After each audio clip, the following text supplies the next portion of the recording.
ini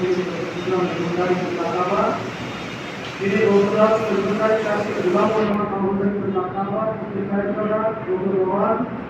Maulana Syekh Ahmad bin Sulaiman bin Abdullah disebutkan dalam tafsir ayat ini bahwa sebenarnya kasih dan Muslim bin Abdullah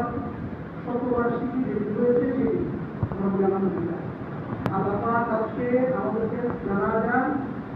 এটা দোয়া এবং সালাত দুটোই এটা দোয়া এবং সালাত প্রত্যেকটা নামাজের মধ্যে দোয়া আছে আল্লাহ পাক কোরআনে বলেছেন তোমরা ইসলামিক করো তোমরা দোয়া করো আমি আল্লাহ কবুল করব এই মোবাইল মুখটা যারা যদি আমরা যারা সাক্ষী হয়েছে এখানে আমরা শুধু পাক হাদিসে পাক বলেছেন মুখ করার মুখ এবং মৃত্যুকে মৃত্যুকে স্মরণ করে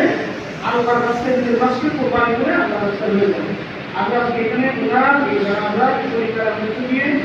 আমরা দুনিয়াবিভাবে একটা উপলব্ধি করতে পারছি নিশ্চয়ই উনি কোনো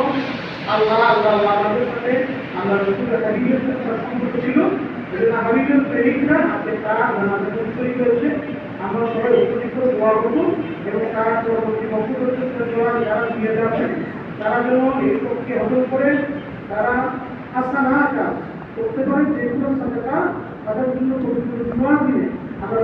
নিজেদের জন্য প্রেরণ করবেন আমরা এখন আমরা দাঁড়িয়ে যাবো সবাই দাঁড়িয়ে আমরা সালাম